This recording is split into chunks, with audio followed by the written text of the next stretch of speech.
പ്രിയങ്കരനായിട്ടുള്ള അഭിമന്യ പിതാവ് ആൻ്റണി വാലുങ്കൽ മെത്രാൻ്റെ അഭിഷേകത്തിൽ എൻ്റെ മനസ്സിൽ ആദ്യം വരുന്നൊരു ചിന്ത ജെറേമിയയുടെ പുസ്തകത്തിലെ 3-ാമത്തെ അധ്യായത്തിലെ 15-ാമത്തെ വചനമാണ്.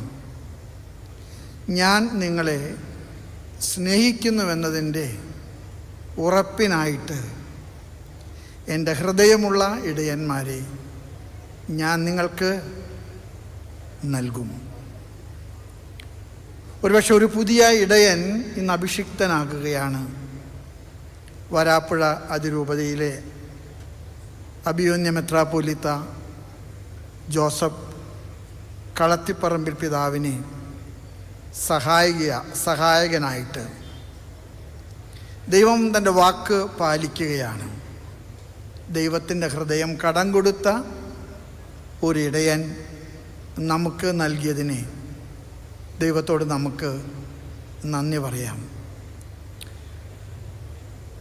ഞാൻ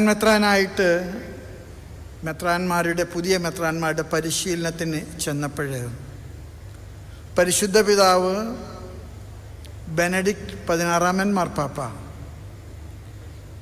ഞങ്ങൾക്ക് അർപ്പിച്ച കുർബാനയിലെ യോഹന്നാൻ്റെ സുവിശേഷം 10-ാമത്തെ അധ്യായം 7 തുടങ്ങി 18 വരെയുള്ള വചനങ്ങൾ പരിശുദ്ധ പിതാവ് വ്യാഖ്യാനിച്ചിട്ട് പറഞ്ഞു, ഞാൻ നിങ്ങളോട് 5 ഓർമ്മപ്പെടുത്തലുകൾ മെത്രാന്മാരെന്ന നിലയ്ക്ക് പറയാൻ ആഗ്രഹിക്കുന്നുണ്ട്. ഒന്നാമത്തേത്, നല്ല ഇടയൻ ആടുകളെ പേര് ചൊല്ലി വിളിക്കുന്ന ഇടയനായിരിക്കണം. ഒരുപാട് അർത്ഥമുള്ളൊരു പ്രയോഗമാണ്. അതിൻ്റെ പിറകിൽ ഒരുപാട് ഹൃദയവികാരങ്ങളുണ്ട്. പേര് ചൊല്ലി വിളിക്കാൻ മാത്രം വൈദികരും സമർപ്പിതരും ജനങ്ങളുമായിട്ട് ഹൃദയ അടുപ്പമുള്ള ഒരിടയൻ. 2, ഇടയൻ മുൻപേ നടക്കണം.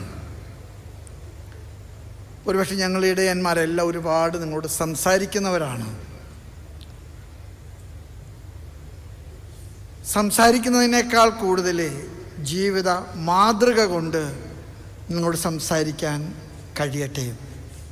ഞാൻ സെമിനാരിയിൽ പഠിക്കുമ്പോൾ ഞങ്ങളുടെ സെമിനാരി കാണാൻ മദർ തെരേസ വന്ന് ഓർക്കുന്നുണ്ട്. 3 മിനിറ്റേ സംസാരിച്ചുള്ളൂ.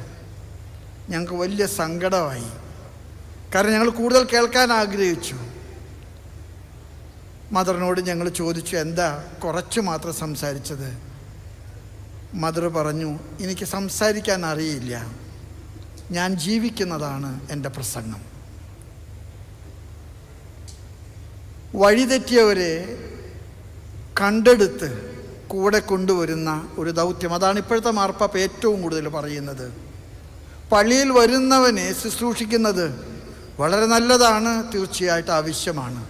പക്ഷെ പള്ളിയിൽ വരാത്തതെ, മാറി നിൽക്കുന്ന ആടുകളെ, വഴിതെറ്റിപ്പോയ ആടുകളെന്ന് നമ്മൾ വിളിക്കുന്നവരെ, അവർക്ക് വേണ്ടി കൂടെയുള്ളൊരു ശ്രദ്ധ നമ്മുടെ ശുശ്രൂഷയിൽ ഉണ്ടാകണമെന്ന് മാർപ്പാപ്പ ഞങ്ങൾ ഓർമ്മപ്പെടുത്തിയത് ഞാനിപ്പോഴും ഓർക്കുന്നു.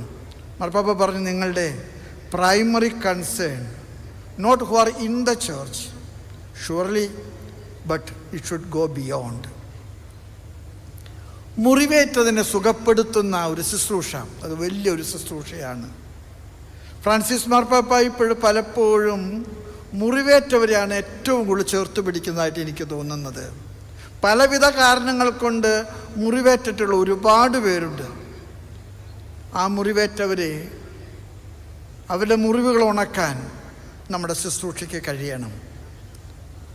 അവസാനമായിട്ട് മാർപ്പാപ്പ പറഞ്ഞു, കർത്താവ് ഈ ലോകത്തിൽ വന്നത് ജീവൻ നൽകാനും അത് സമൃദ്ധിയായിട്ട് നൽകാനുമാണ്. അതുകൊണ്ട് തന്നെ നമ്മുടെ ശുശ്രൂഷകളൊക്കെ ജീവൻ്റെ സമൃദ്ധിയുടെ ശുശ്രൂഷയാണ്.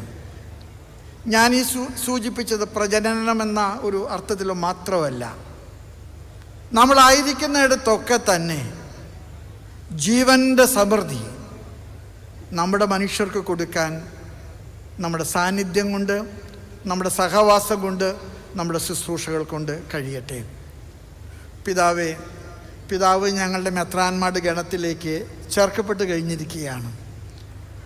പിതാവ് ഒന്നുകൊണ്ടും പേടിക്കേണ്ട, നമ്മൾ ഒരൊറ്റക്കെട്ടാണ്. നമുക്കെല്ലാവർക്കും ഒന്നിച്ചാണ് പോകേണ്ടത്. പിതാവിന് എല്ലാ മെത്രാന്മാരുടെ പേരിലും സർവഭാവുകങ്ങളും നന്മയും ദൈവാനുഗ്രഹം ഞാൻ പ്രാർത്ഥിക്കുന്നു.